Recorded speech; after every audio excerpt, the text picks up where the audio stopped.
আমি এ পর্যায়ে অনুমতি ব্যক্ত করার জন্য আহ্বান জানাচ্ছি চট্টগ্রাম বন্দর কর্তৃপক্ষ বালক উচ্চ বিদ্যালয়ের জিপিএ পাস প্রাপ্ত শিক্ষার্থী কৃতি শিক্ষার্থী অচ্যুত কুমার দেবনাথ। তার অনুমতি ব্যক্ত করবেন অচ্যুত কুমার দেবনাথ। আমাকে সুন্দর একটা সুযোগ করে দেওয়ার জন্য আমি এবার 2024 সালে চট্টগ্রাম বন্দর কর্তৃপক্ষ উচ্চ বিদ্যালয় থেকে ব্যবসা শিক্ষা বিভাগ থেকে আমি জিপিএ র্যাঙ্কে উত্তীর্ণ হয়েছি। এবং আজকে আমার অনুভূতিটা খুব বিশেষ এই জন্য যে আমাদের যারা আমার সাথে আর আমার সহপাঠী বৃন্দ যারাই জিপিএ র্যাঙ্ক পেয়েছে তাদের জন্য একটা আলাদা উৎসাহের জায়গা এটা, যে তাদের জন্য যে একটা সংবর্ধনা অনুষ্ঠানের আয়োজন করা হয়েছে, যার কারণে তারা কিন্তু একটা আলাদা অনুপ্রেরণা পাবে যে সামনের দিকে ভালো করার জন্য। আমি সত্যি বলতে কি, যখন আমার পরীক্ষা চলছিল বা পরীক্ষার আগের মুহূর্তে আমি কখনোই অতটা আশা করি নাই যে আমি কোনো টার্গেট ফিক্স করতে পারি না।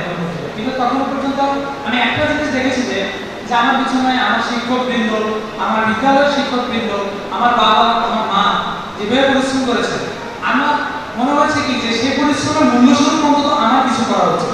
তো আমি সেই স্পৃহে এগিয়ে গেছি।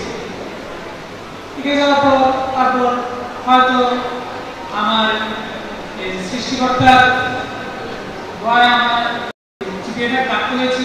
তবে এটা জীবনের কোনো বড় সফলতা না। এটাতে আমার খুশি হওয়ার একটাই কারণ যে বাবা মা এবং শিক্ষক শিক্ষিকারা আমার পিছনে শ্রম দিয়েছে, তাদেরকে আমি হয়তো একটু সম্মান বা একটু আনন্দ দিতে পেরেছি। এটাই আমার জন্য সবচেয়ে বড় একটা পাওয়া। তবে আমি চাই আমার মতো আরো যারাই পেয়েছে তাদের জন্য এটা কোনো বড় সাফল্য না, তারা যাতে আরো বৃহত্তর সাফল্যের দিকে ছুটে চলে।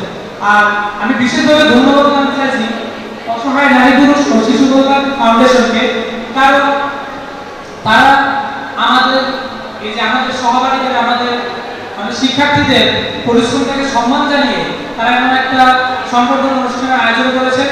এবং এখানে অনেক গণ্যমান্য ব্যক্তিত্ব যারা নিজেদের মূল্যবান সময়কে এখানে দিয়ে আমাদের বক্তব্য শোনার জন্য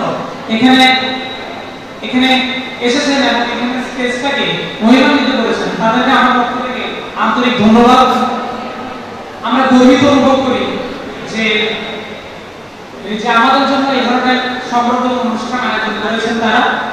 এবং আমি আশা করব আপনাদের সকলের কাছে দোয়া চাইব যেন যারাই এই ধরনের সংবর্ধনা আয়োজন আগামী দিনে নারী পুরুষ ও শিশু কল্যাণ ফাউন্ডেশন আরো বহুদূর এগিয়ে যেতে পারে এবং এইভাবে আরো এর চেয়ে আরো বড় আরো ভালো সংবর্ধনা অনুষ্ঠান আয়োজন করতে পারে। এবং এখান থেকে যারাই জিপিএ পেয়েছে তারা যাতে ভবিষ্যতে যাতে অন্তত এটার মান থেকে নিজেদেরকে রাষ্ট্রের কোনো গুরুত্বপূর্ণ কাজে, কোনো ভালো কাজে যাতে নিয়োজিত করতে পারে এবং তাদের সংশ্লিষ্ট অভিভাবক, বন্ধুবান্ধব এবং বাবা মা সকলের সম্মান যেন বৃদ্ধি করতে পারে। পরিশেষে বক্তব্য শেষে একটা কথাই বলতে চাই, সাফল্য শেষে অনেকেই তো আমরা সাফল্যের পিছনে কারিগরদেরকে ভুলে যাই, কিন্তু এটা আমাদের জন্য সবচেয়ে বড় একটা মিস্টেক। অন্তত যারা সাফল্যের পিছনে কিছু ব্যক্তিদের ভুলে যান, আমার মনে হয় না তাদের সাফল্য বেশি দিনের জন্য স্থায়ী হয়। তাই একটা কথাই বলতে চাই, কারো সাফল্যই কি তার একটা প্রতিষ্ঠা আসে না। আমি এবং আমার সহপাঠী যারাই পেয়েছি তারা তাদের সংশ্লিষ্ট কিছু মানুষ সুগারিক প্রচেষ্টায় পেয়েছে এবং আমি আশা করি তারা আজীবন শ্রদ্ধাশীল থাকবেন তাদের। এবার আমার বক্তব্য আমি এখানে শেষ করছি। ধন্যবাদ অসহায় নারী পুরুষ ও শিশু কল্যাণ ফাউন্ডেশনকে এবং আমার পক্ষ থেকে আপনাদের সবাইকে আন্তরিক সালাম জানাচ্ছি। ধন্যবাদ। অসহায় নারী পুরুষ ও শিশু কল্যাণ ফাউন্ডেশন সমাজ ও দেশের কল্যাণে নিয়োজিত সংগঠন।